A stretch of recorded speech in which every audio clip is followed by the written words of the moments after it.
Good day everyone. So our topic for today is all about the curriculum development, reforms, and enhancement. So these are the topics that we will be tackling about for today. So for now, let's start with the Enhanced Basic Education Act of 2013. So the K-12 program covers kindergarten and 12 years of basic education, such as 6 years of primary education, 4 years of junior high school, and 2 years of senior high school. So what is basic education K-12 program?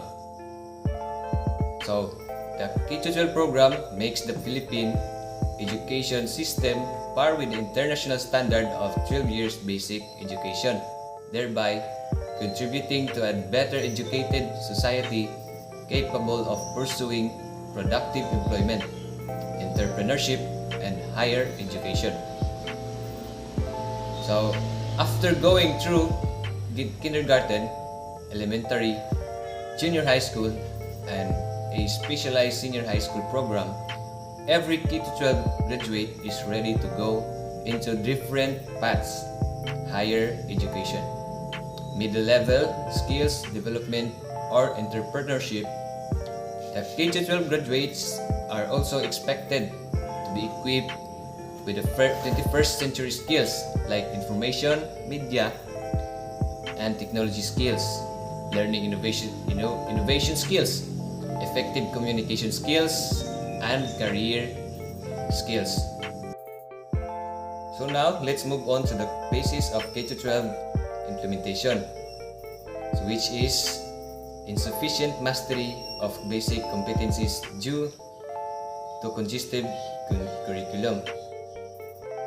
So the mastery of basic competencies will determine, according to the table of achievement test level, mastery level, the year that it is conducted, as well as the percentage and total of mastery that is actually achieved by the student in different subjects such as mathematics, science, etc.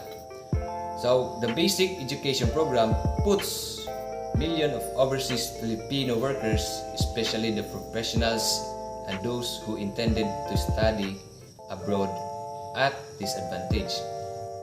Employability of Filipino high school graduates.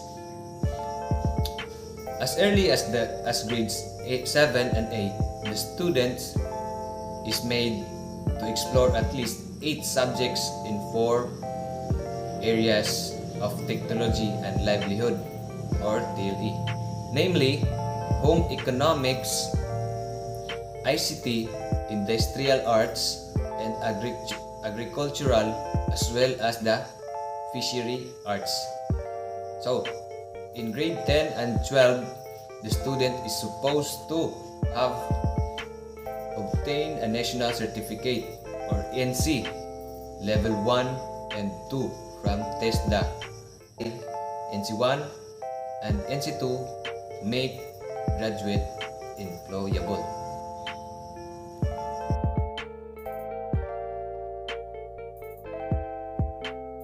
Second topic, all about the K-12 curriculum. So, Section 5 of the Enhanced Basic Education Act of 2013 stipulates the following curricular standards that the curriculum developers adhere to in crafting the K-12 curriculum.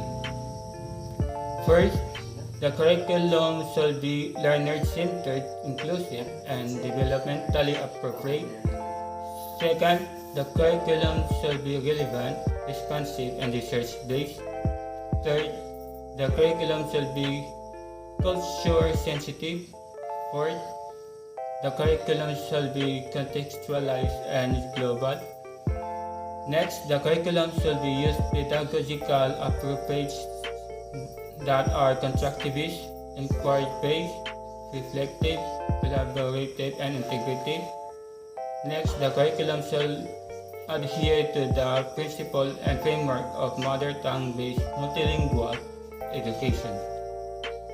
Next, the curriculum should use the spiral progression approach to ensure mastery of knowledge and skills after each level. And lastly, the curriculum should be flexible enough to enable and allow school to localize intelligence and enhance the same based on their respective educational and social context. Next, the curriculum tracks. The student after undergoing senior high school can choose among 4 tracks. The 4 tracks those are academic tracks, technical vocational livelihood, sports tracks, and art and design tracks. The academic tracks include the 4 strands such as accountancy, business and management or ABM, humanities and social sciences or HUMS, science, technology, engineering and mathematics or STEM, and general academic strand or GAS.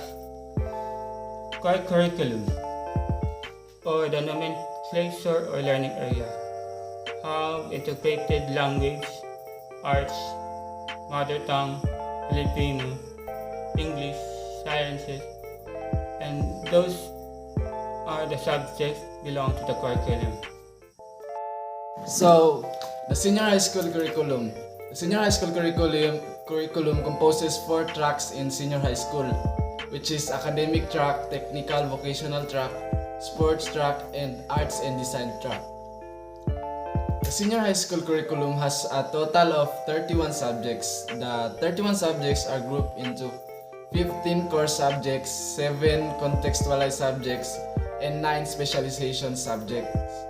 Core subjects are like language, which is oral communication, reading and writing, komunikasyon at pananaliksik sa wikang Filipino at kulturang Pilipino, pagbasa at pagsusuri ng iba't ibang teksto tungo sa pananaliksik.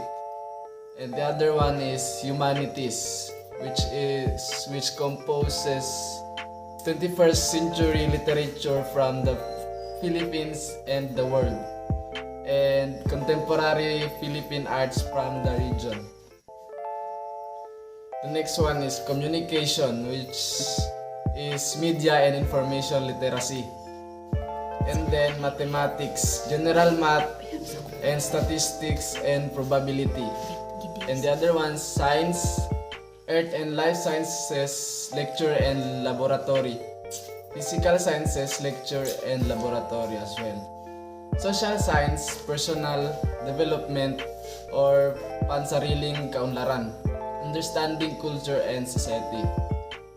Philosophy, introduction to philosophy of human person or pambungad sa filosofiya ng tao. The next one is PE and health, physical education and health. And the contextualized subjects, academic track composes English for academic and professional purposes. Introduction to research methods, quantitative. Introduction to research method, qualitative. Filipino course, ICT for learners, and entrepreneurship, research projects. And the technical vocational arts and design tracks are English for the profession, research skills 1, research skills 2, and diskurso sa trabaho, ICT application, entrepreneurship, and research project culminating activity. That's all. Okay. Now let's go on the specialized courses on the academic tracks. The first one is liberal arts. In line with liberal arts, these are literature 1, humanities 1, social science 1, economics 1, organization and management foreign language 1, applied science, pre-calculus, work immersion, career, advocacy, research, culminating activity. The second is HUMS. Under with HUMS are literature 1, fiction and drama, literature 2, Humanities 1, Popular Art as Text. Humanities 2, Education 1 or Foreign Language 1. Education 2 or Foreign Language 2. Social Science 1, Social Science 2, Work Immersion, Career, Advocacy, Research, or culminating activities. And the third one is ABM. Under with ABM are Applied Economics 1, Applied Economics 2, Accounting 1, Accounting 2, Business Math, Business Finance, Organization and Management, Principles of Marketing, Work Immersion, Career, Advocacy, Research, Culminating Activities. And the last one is STEM. Under with STEM are Pre-Calculus, Basic Calculus, General Chemistry 1, General Chemistry 2, General Physics 1, General Physics 2, General Biology 1, General Biology, Work Immersion, Career Advocacy, Research, Culminating Activity. Now let's go on specialized courses for sports, arts, and design tracks. Let's tackle first about arts and design tracks. Under with arts and design tracks are Introduction to Applied Arts and Design Production, Introduction to Performing Arts, Understanding Elements and Principles of the Different Arts, Work Environment in Various Arts Fields, Developing Filipino Identify in the Arts, Leadership and Management in Different Arts Fields, Apprenticeship and Exploration of Different Arts Fields, Production and Performing Music, Dance and Theater, Apprenticeship and Exploration of Different Arts Fields, Media Arts, Visual Arts, and Literacy Arts. Now let's go on sports tracks. Under with sports tracks are Safety and First Aid, Understanding Human Movement, General Coaching Course, Sports Officiating, Fitness Leadership, Sports Recreation, Fitness Management, Student Athlete Enhancement and Formation, Fitness Testing and Exercise Prescription, and Recreation Leadership.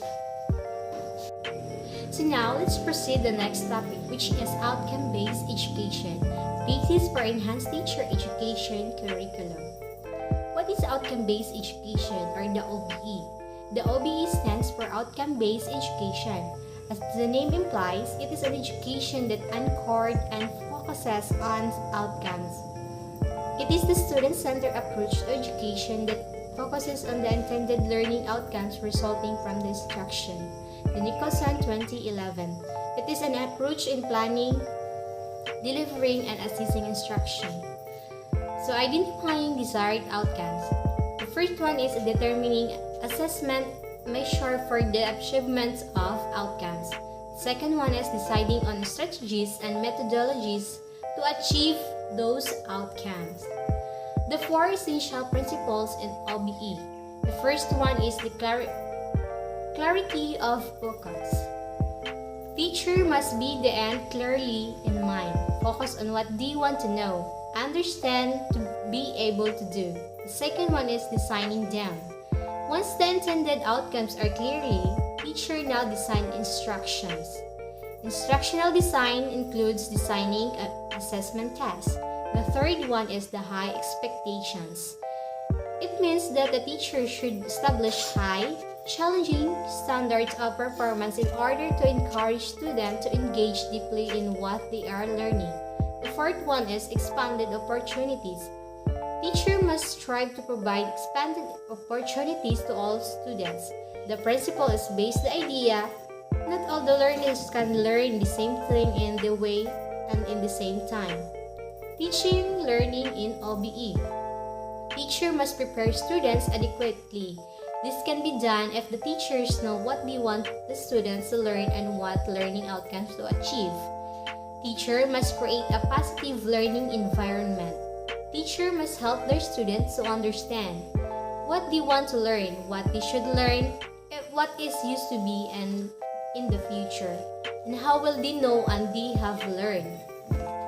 Teacher must use a variety of teaching methods. Teacher must provide students with enough opportunity to use the new knowledge and skills that they gain. Teachers must help students to bring each learning to a personal closure that will make them aware of what they learn. Additional key points in teaching learning in OBE. From traditional view, the instruction, to the OBE view is the learning. So inputs and resources is the learning outputs to the OBE. Knowledge is transferred by the teacher. The knowledge already exists in the minds of the learners. And then the teacher dispenses knowledge. In the OBE, teacher are designers of methods. So from traditional view is the teacher and student are independent and in isolation. So to the OBE is the teacher and the student work in teams. Assessment learning outcomes of OBE. Assessment OBE should be guided for the principles of OBE, which are clarify of focus, designing backwards, high expectation, and expanded opportunity. To be useful on OBE system, assessment should be guided by the following principles. The first one is assessment procedure should not be valid. The second one is the assessment procedure should be reliable. Third, assessment procedure should be fair. Fourth, assessment should reflect the knowledge and skills that are important to the students. Fifth, assessment should tell both the teacher and the student how students are progressing. Sixth, assessment should support every student's opportunity to learn things that are important. 7. Assessment should allow individuality and uniqueness to be demonstrated. 8. Assessment should be comprehensive to cover the wide range of learning outcomes. Learning responsibility for learnings. In OBE, students are responsible for their own learning and progress. It is only the learner himself or herself who can drive himself or herself to learn. Thus, learning is the personal matter. Teacher can only facilitate the learning, define the learning outcomes to be achieved, and assist the student to achieve those outcomes. To guide the students in learning, they should ask themselves to the following question. As a student, what do I have learned? The second one is, why do I have to learn? Third one is, what will I be going while I am learning? Fourth, how will I know that I am learning? What I should be learning? 5. Will I have any say to what I learn? 6. How will I be assessed? Teacher standard outcomes and the domain address in NCBTS. Uses specialized knowledge and skills in the variety of school and context in the diverse students' background. Diversity learners, learning environment, and curriculum. So teacher's standard outcomes applies inquiry with the use of research approach and utilize evidence-based knowledge to improve teaching. Self-direct continuous learning related to own expertise of enhancement of students' outcomes and strengthening of professional identity. The last one is maximize an involvement of education stakeholders and non-education communities to work in collaboration for relevant education reforms. For the domains addressed in NCBTS, diversity of learners, planning assessment of reporting, personal growth and professional development, social regards for learning, personal growth and professional development, social regards of learning, and the last one is the community linkage. From the identified competencies, standard and outcomes, the ideal graduates of the teacher education program as a new breed of teachers are multiliterate, reflective, masters in subject content, highly skilled, sensitive to issue, multicultural, innovative, highly professional, and lifelong learner. Teacher education curriculum anchored on OBE. The first one is desired outcomes of the teacher education programs, ideal graduate of teacher education program competencies. The second one is the teacher educational program outcomes, content and pedagogy to achieve the outcomes. The first one is course and degree content. A degree is must made of courses or subjects which are clustered as general education courses, professional education courses, and specialized subject courses. The second one is method of teaching and teaching delivery modes. The methods of teaching should be varied to address different kinds of learners. And the last one is assessment of learning. College learning shall be assessed in similar manner as all other means of assessment. Now we will move on to the curricular landscape in the 21st century classroom. The first phase, emerging curricula of the 21st learners. There are different issues. These are globalization of economies and independence on international markets, increased concerns and actions about environmental degradation, water and energy shortages, global warming, pandemic. Nations competing for power block, thus generating conflict but gives opportunities to build alliances and cooperation. Increased global migration and opportunities for working overseas.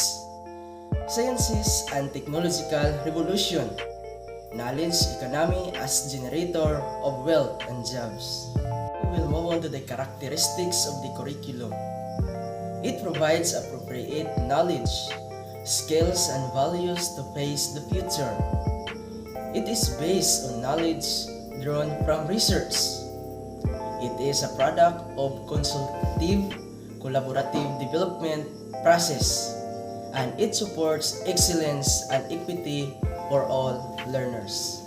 Now, what do we need to develop 21st century skills of learners in the curriculum? There are cluster of skills for the 21st century. First, learning and innovation skills. Under these are critical thinking and problem solving, creativity and innovation, and oral and written communication. Second, knowledge, information, media and technology literacy skills. Under of these are content mastery, information literacy, media literacy, and ICT literacy. Third, life skills. Under of these are flexibility and adaptability, initiative and self-direction, teamwork and collaboration. Last, social and cross-cultural skills. The fourth, citizenship skills. Under of these are valuing of diversity, global awareness, environment awareness, and values, ethics, and professionalism. We will move on to the 5 frames of thinking. First, the discipline mind. Makes use of the ways of thinking necessary for major scholarly work and provision. Second, the synthesizing mind. Selects crucial information from the voluminous amount available, processing such information in ways that make sense to self and others. Third, the creating mind. It goes beyond existing knowledge, possesses new questions, offers new solutions. Fourth, the respectful mind. Sympathetically and constructively adjust to individual differences. Fifth, the ethical mind.